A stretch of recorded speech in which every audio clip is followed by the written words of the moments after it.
Chicken ಸುಕ್ಕ ಮಾಡ್ತಾ ಇದ್ದೇನೆ. ಇದಕ್ಕೆ ನಾನು ಮೊದಲಿಗೆ ಮಸಾಲೆಯನ್ನು ಮಾಡ್ಕೋತೀನಿ. ಇವಾಗ ಒಂದು ಪಾತ್ರೆನ ಇಟ್ಕೊಂಡಿದ್ದೀನಿ, ಒಂದು ಚಿಕ್ಕ ಬಾಣಲೆನ. ಇದಕ್ಕೆ ನಾನು 2 ಸ್ಪೂನಷ್ಟು ಎಣ್ಣೆನ ಹಾಕೋತಾ ಇದ್ದೀನಿ. ಇವಾಗ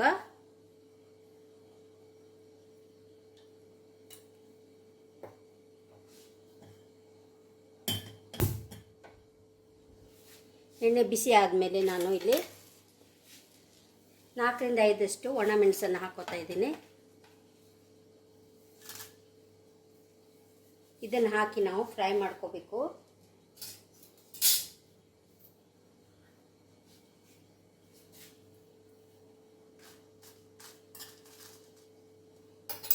ಇದಕ್ಕೆ ನಾನು 2 ಸ್ಪೂನಷ್ಟು ಧನಿಯಾನ, ಕೊತ್ತಂಬರಿ ಕಾಳನ್ನು ನಾನು ಹಾಕೋತಾ ಇದ್ದೇನೆ.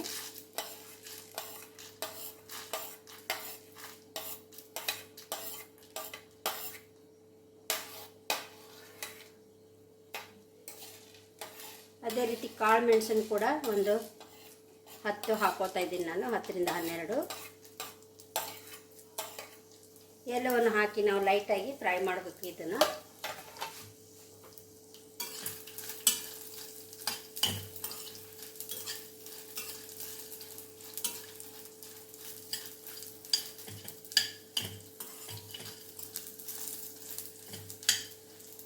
ಹುರಿದಿರುವಂಥ ಸಾಮಾನು ಒಣಮೆಣಸು ಮತ್ತು ಕೊತ್ತಂಬರಿ ಕಾಳೆಲ್ಲ ನಾನು ಜಾರಿಗೆ ಹಾಕ್ಕೊಂಡಿದ್ದೇನೆ. ಇದನ್ನು ಪೌಡ್ರ್ ಮಾಡ್ಕೋಬೇಕು. ಇದಕ್ಕೆ ನಾನು 1/2 ಸ್ಪೂನಷ್ಟು ಶುಂಠಿ ಬೆಳ್ಳುಳ್ಳಿ ಪೇಸ್ಟ್ ಹಾಕ್ತಾಯಿದ್ದೇನೆ ಮತ್ತು ಸ್ವಲ್ಪ ಹುಣಸೆಹಣ್ಣು ಇಷ್ಟು ಹಾಕ್ತಾಯಿದ್ದೇನೆ ನಾನು. ಆಮೇಲೆ ಒಂದು 5 ಲವಂಗ, ಚಿಕ್ಕ ಚಕ್ಕೆ ತುಂಡನ್ನು ನಾನು ಹಾಕ್ತಾಯಿದ್ದೀನಿ ಇದಕ್ಕೆ. ನೋಡಿ, ಇವೆಲ್ಲ ಸೇರಿಸಿ ನಾನು ಪೌಡ್ರ್ ಮಾಡ್ಕೊಂಬರ್ತೀನಿ. ಇವಾಗ ನೋಡಿ, ಇವಾಗ ಪುನಃ ನಾನು ಬಾಣಲೆಯನ್ನು ಇಟ್ಕೊಂಡಿದ್ದೇನೆ. ಇದಕ್ಕೆ ನಾನು ಎಣ್ಣೆನ ಹಾಕೋತಾ ಇದ್ದೇನೆ. ಒಂದು 3 ಸ್ಪೂನಷ್ಟು ಎಣ್ಣೆ ಹಾಕ್ಕೊಂಡಿದ್ದೇನೆ ನಾನು.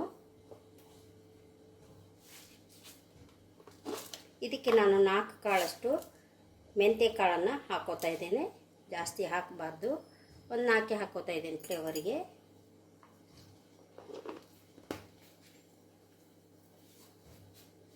ಹಾಕೋತಾ ಇದ್ದೇನೆ ಎಣ್ಣೆಗೆ.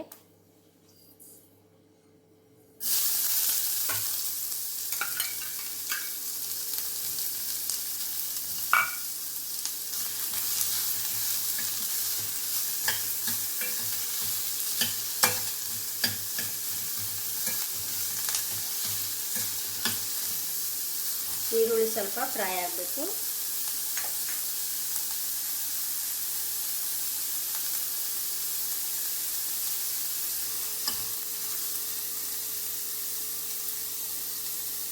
ಈರುಳ್ಳಿ ಇವಾಗ ಫ್ರೈ ಆಗಿದೆ. ನಾನು ಈಗ ಚಿಕನ್ ಹಾಕೋತಾ ಇದ್ದೀನಿ.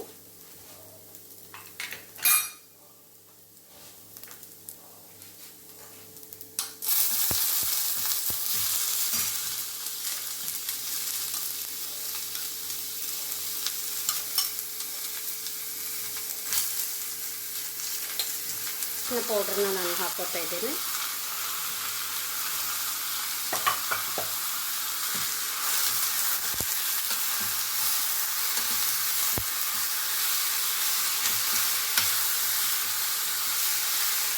ಎಲ್ಲ ಚೆನ್ನಾಗಿ ಮಿಕ್ಸ್ ಮಾಡ್ಕೋಬೇಕು. ಇದನ್ನು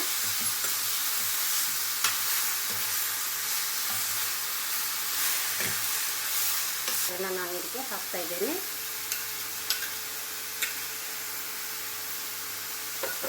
ಮತ್ತು ರುಚಿಗೆ ತಕ್ಕಷ್ಟು ಉಪ್ಪನ್ನು ನಾವು ಹಾಕ್ಕೋಬೇಕು. ನೋಡಿ, ನಾನು ಉಪ್ಪನ್ನು ಹಾಕ್ತಾ ಇದ್ದೇನೆ. ರುಚಿಗೆ ತಕ್ಕಷ್ಟು ಉಪ್ಪನ್ನು ನೀವು ನೋಡಿ ಹಾಕಿಕೊಳ್ಳಿ. ಎಲ್ಲವನ್ನು ನಾವು ಚೆನ್ನಾಗಿ ಮಿಕ್ಸ್ ಮಾಡ್ಕೋಬೇಕು. ಇದನ್ನು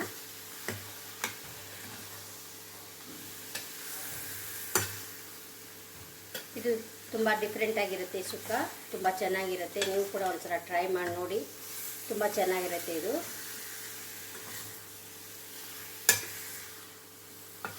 ಮಿಕ್ಸ್ ಆಗಿದೆ. ಇವಾಗ ನಾವು ಇನ್ನೊಂದು ಪೌಡ್ರನ್ನು ನಾವು ಮಾಡ್ಕೋಬೇಕು. ನಾನು ಇಲ್ಲಿ ಸ್ವಲ್ಪ ಕಾಯಿ ತುರಿ ತೆಗೆದುಕೊಂಡಿದ್ದೇನೆ, ತೆಂಗಿನಕಾಯಿ. ಇದನ್ನು ನಾನು ಜಾರಿಗೆ ಹಾಕ್ಕೊಂಡು ತರಿಯಾಗಿ ನಾನು ಪೌಡ್ರ್ ಮಾಡ್ತೀನಿ. ಇದು ಮತ್ತು ಇದ್ರ ಜೊತೆ ನಾನು ಸ್ವಲ್ಪ ಜೀರಿಗೆನ ಸಹ ಹಾಕ್ಕೋತಾ ಇದ್ದೀನಿ. ಇದನ್ನು ನಾನು ತರಿಯಾಗಿ ಪೌಡ್ರ್ ಮಾಡ್ಕೊಂಬರ್ತೀನಿ. ಇವಾಗ ಇದಕ್ಕೆ ನಾನು ಸ್ವಲ್ಪ ನೀರನ್ನು ಹಾಕ್ಕೋತಾ ಇದ್ದೇನೆ ಚಿಕನ್ ಬೇಯಲಿಕ್ಕೆ.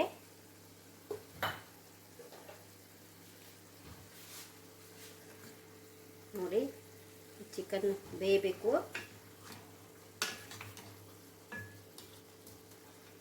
ತುಂಬ ನೀರು ಹಾಕಬಾರ್ದು, ಸ್ವಲ್ಪನೇ ನೀರು ಹಾಕಬೇಕಿದು. ಸುಕ್ಕ ಆಗಿರೋದ್ರಿಂದ ಸ್ವಲ್ಪನೇ ನೀರು ಹಾಕಬೇಕು.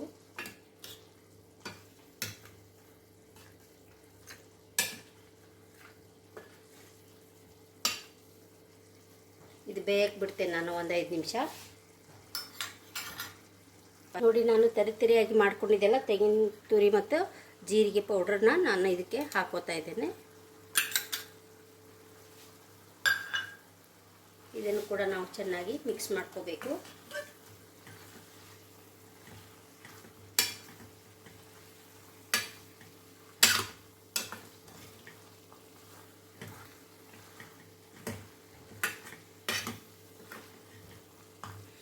ಇದಾಗಿದೆ. ಇವಾಗ ಇದಕ್ಕೆ ನಾನು ಸ್ವಲ್ಪ ಒಗ್ಗರಣೆನ ಕೊಡ್ತಾ ಇದ್ದೇನೆ. ಇವಾಗ ಈ ಒಗ್ಗರಣೆಗೆ ನಾನು ಇಲ್ಲಿ ಒಗ್ಗರಣೆ ಪಾತ್ರೆನ ಇಟ್ಕೊಂಡಿದ್ದೇನೆ. ಇದಕ್ಕೆ ನಾನು ಅರ್ಧ ಸ್ಪೂನಷ್ಟು ಎಣ್ಣೆನ ಹಾಕೋತಾ ಇದ್ದೇನೆ. ಇದಕ್ಕೆ ನಾನು ಕರಿಬೇವನ್ನು ಹಾಕ್ತಾ ಇದ್ದೇನೆ.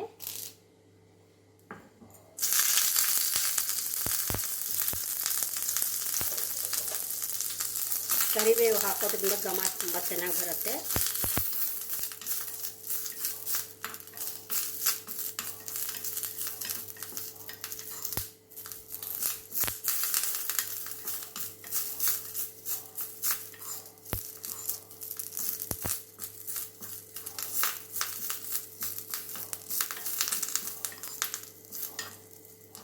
ನೋಡಿ, ಆಗಿದೆ. ಇವಾಗ ಇದನ್ನು ನಾನು ಈ ಚಿಕನ್ಗೆ ಹಾಕೋತಾ ಇದ್ದೇನೆ. ಈಗ ಚಿಕನ್ ಸುಕ್ಕ ರೆಡಿಯಾಗಿದೆ. ಇದನ್ನು ನಾನು ನಿಮಗೆ ಸರ್ವ್ ಮಾಡಿ ತೋರಿಸ್ತಾ ಇದ್ದೀನಿ. ಇವಾಗ ಬಿಸಿ ಬಿಸಿಯಾದ ಚಿಕನ್ ಸುಕ್ಕ ರೆಡಿಯಾಗಿದೆ. ತುಂಬ ಚೆನ್ನಾಗಿರುತ್ತೆ ಇದು. ಚಪಾತಿ ಜೊತೆ, ರೊಟ್ಟಿ ಜೊತೆ, ಪರೋಟ, ಆಮೇಲೆ ನೀರು ದೋಸೆ ಜೊತೆ ಕೂಡ ಇದು ತುಂಬ ಚೆನ್ನಾಗಿರುತ್ತೆ. ನೀವು ಕೂಡ ಒಂದು ಸಲ ಟ್ರೈ ಮಾಡಿ. ಮತ್ತು ರೈಸ್ ಜೊತೆ ಸೈಡ್ ಡಿಶ್ ಆಗಿ ನಾವು ಇದನ್ನು ಉಪಯೋಗಿಸ್ಕೋಬೋದು. ಅನ್ನ, ರಸಮ್ ಮತ್ತು ಇದು ಸೈಡ್ ಡಿಶ್ ಆಗಿ ನಾವು ಉಪಯೋಗಿಸ್ಕೊಂಡ್ರೆ ತುಂಬ ಕಾಂಬಿನೇಷನ್ ತುಂಬ ಚೆನ್ನಾಗಿರುತ್ತೆ. ನೀವು ಕೂಡ ಟ್ರೈ ಮಾಡಿ. ತುಂಬ ಇದು ಟೇಸ್ಟಿಯಾಗಿರುತ್ತೆ, ಡಿಫ್ರೆಂಟ್ ಆಗಿದೆ. ನನ್ನ ವಿಡಿಯೋ ನಿಮಗೆ ಇಷ್ಟ ಆದರೆ ಲೈಕ್ ಮಾಡಿ, ಶೇರ್ ಮಾಡಿ, ಸಬ್ಸ್ಕ್ರೈಬ್ ಆಗಿ. Thank you.